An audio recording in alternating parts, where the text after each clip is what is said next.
So I want you guys to leave this house. My jaw drops in disbelief as my mother-in-law smiles sweetly. My in-laws are trying to kick my husband and me out and have their beloved youngest son and his wife move in with them. This is a house that we worked hard to build. There's no way I can let go of it for such a ridiculous reason.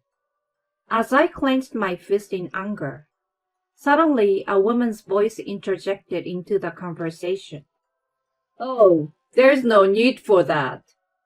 I couldn't believe my ears. Why is she here? Let's go back a few months. I, Jane, had been discussing our dream home with my husband Wayne almost every day. A charming house with a garden and a picket fence, like one from a fairy tale. It had been my dream since I was little, and I had been envisioning it ever since we got married. We had been diligently saving money to build our ideal home, and our savings were more than enough for the budget. It was just the two of us, but eventually, we would have kids. I wanted to have some enchantments like our secret playroom throughout the house for them to enjoy. My daydreams were expanding. One day, my mother-in-law Anita called the home phone. Since Wayne was at work, I picked up the call. I heard the news, Jane. You are building your own house, right? She spoke as soon as I picked up the phone. I was a little taken aback, but I figured Wayne had told her and replied, yes. What kind of house are you planning to build? Our cottage style sounds lovely. She guessed my ideal vision, and my excitement grew. We indulged in discussions about our dream homes for a while. It was unexpected, but it was delightful to have such an enjoyable conversation with her.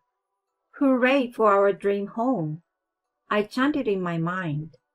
To be honest, I found her a bit difficult. I never thought she was a bad person, but it was just that she was quite stingy.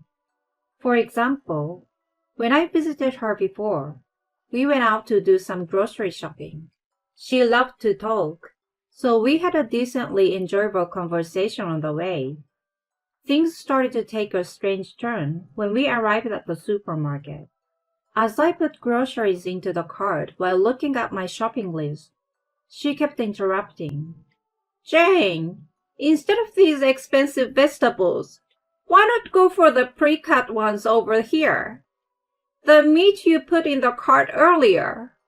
The stuff just started putting half-price stickers on them, so I will go exchange it. The yogurt isn't on sale here. I think it's on sale at the other supermarket this month, so let's buy it there. It may be considered housewife wisdom, but it became tiresome to be checked and inspected every item I put in the cart.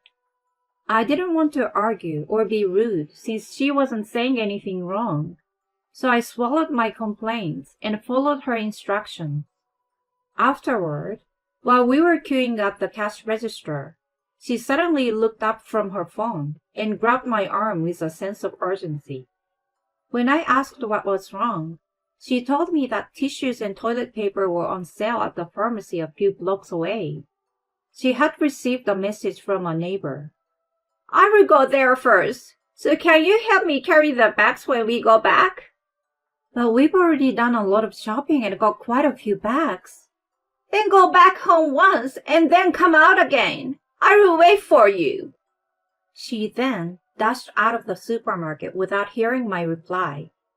Dumbfounded, I gave in to her enthusiasm and did as she said.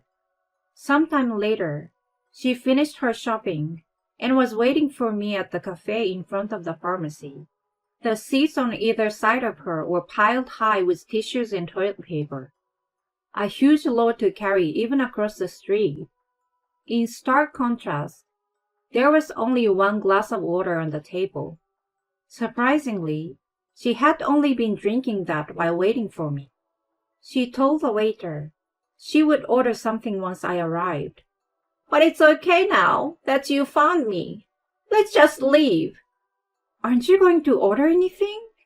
When I asked in surprise, she laughed, saying that cafes were expensive.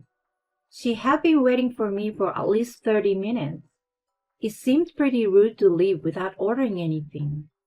I told her to order something, as I would pay.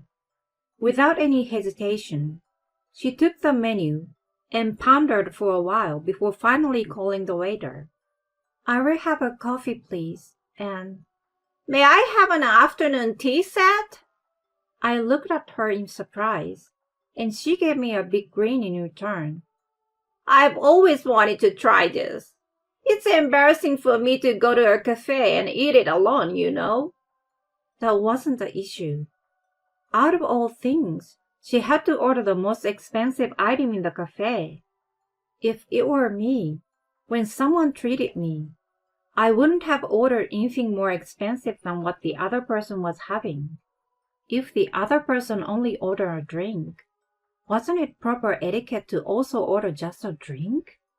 If she wanted to have a meal, she should have at least said something in advance. Thinking that it would be embarrassing to protest in front of the waiter, I remained silent. In the end, even at the checkout, she cheerfully said her thanks, showing no sign of shame for what she had done. I later heard that she proudly showed the photos of her afternoon tea to the neighbors, bragging about it. That incident made me think she cares too much about appearances, but was stingy with money. I hope it's going to be a sturdy and beautiful house, Anita said on the phone. She hadn't brought up any money matters at that point. She probably didn't care, as long as it wasn't coming out of her pocket. Just as I was feeling a little relief, she suddenly made a proposal. Since you are already at it, let's make it a two-family house. What? I couldn't help, but I almost shrieked. She didn't seem to care about my reaction, and continued babbling about the two-family house. It seemed like she had done some research beforehand. It was clear that she didn't just come up with the idea on a whim. Feeling uneasy, I said I would consult with Wayne, and hung up before the conversation progressed. She kept repeating, "It's definitely the best idea," until the very end of the call. The following weeks were painful. Not only Anita, but even my father-in-law Steve started to intervene. They even barged into our house together. The main topic, of course, was about building a two-family house. Under their immense pressure, Wayne and I gave in and agreed with the condition that we split the cost. Once the new house was completed, we immediately started living together as a family of 4. Although we called it a two-family house, the shared space was limited to the garage and the yard, and our living spaces were supposed to be separate. However, Anita quickly started to invade our privacy, and before I knew it, she often came to watch TV in our living room. Taking advantage of that, Steve placed his large belongings, like his golf bag, on our side without permission. Gradually, the two of them began to monopolize the entire house. No matter how many times I expressed my distress, they simply dismissed it with "Don't be so rigid." What bothered me the most was that they never paid their share of the promised construction costs. When I asked about the money we were supposed to split, they claimed to have it ready but showed no sign of actually paying. Wayne and I ended up taking out a loan and covering the cost ourselves. This Sunday, we are having a party with the neighbors, so you two don't bother us, okay? We were told something like that so often. Anita invited the neighbors over for a home party almost every week. They acted as if there was no agreement to split the cost and did whatever they pleased. One day, I came home when Anita was seeing off the party guests and overheard her saying this. We built this house, but it's too spacious for us. We let our son and his wife live here, but it's more enjoyable to have a lot of people over. It's our house, so feel free to come anytime. I couldn't believe my ears. How shameless she lied. She made it sound like they built the house, and they were allowing us to live in it. Outraged, I immediately talked to Wayne about it. It seems he had reached his limit with his parents' arrogance as well, as he suggested setting up a proper place to talk. The next day, we courteously told Anita how we were being inconvenienced by the ongoing home parties. Our precious brand new home was being ruined. We wanted to resolve the situation amicably, but she gave no hoot about it. On the contrary, her overbearing behavior increased. She only engaged in activities like barbecues, which caused smoke to seep into the house. Not only that, but after the guests were gone, she just left everything in a mess. She made us do all the cleaning and tidying up. When Wayne and I were both mentally and physically exhausted, my in-laws came up with an idea to invite all the relatives. I asked if I could invite my parents. Then, Anita made a face as if she had bitten a bitter pill. No! We are already full house with our relatives. Your parents can come another time, okay? What did it mean that my parents weren't allowed to attend a family gathering? I felt suspicious and called my mom. Hi, Jane. What's going on? I was relieved to hear her voice, which I hadn't heard in a long time, and I told her everything. The refusal to let my parents attend the party, and making Wayne and me pay for the entire cost of the new house. She listened and cheered me up by saying that I had done my best despite the hardships. I couldn't help but cry at her sweet words. Don't worry so much. Everyone is coming, right? It's a special party, so enjoy it. Encouraged by her, despite my anxieties, I gathered my determination. The house was built by Wayne and me.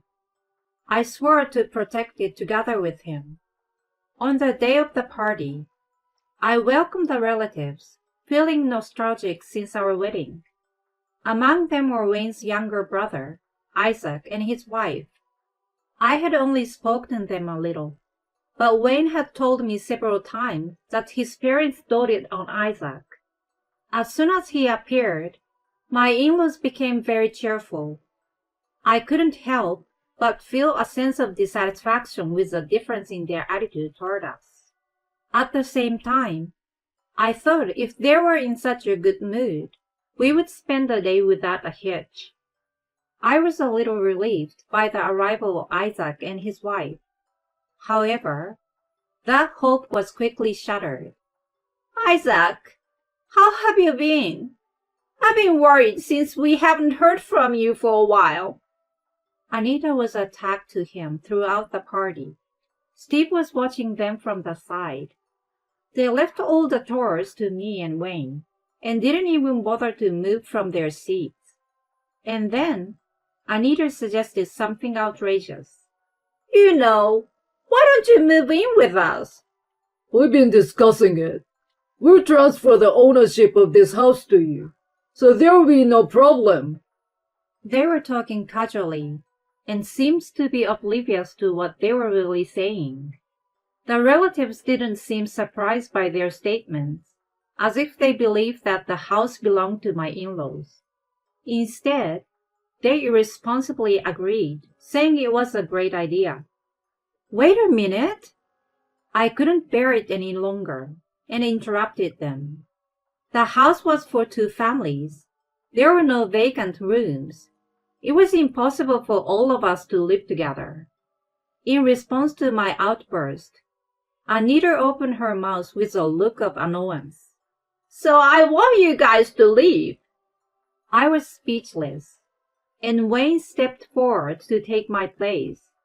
He argued that we had taken out all the loans ourselves and built the 2-family house at their demand. We've fulfilled your wishes, but you've done nothing for us. On top of that, you're telling us to leave? How dare you guys? It was rare for him to speak so directly. but I felt exactly the same way as him. I nodded in agreement several times beside him. If this house belongs to you guys, then it's practically ours too. What's wrong with us living here? You must have a lot of money to be able to build such a big house. So why don't you just build another one? You're older, so give it to your younger brother. It's not that simple. Wayne was also exasperated, with a strained expression in the sigh. The relatives, who had been watching the exchange between us, perhaps sensing that we were being overwhelmed, began to make statements in support of my in-laws.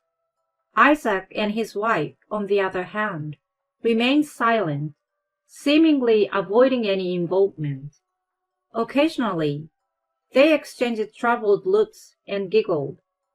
If things had continued as they did, we would have ended up giving up our house, just like when we were pressured last time.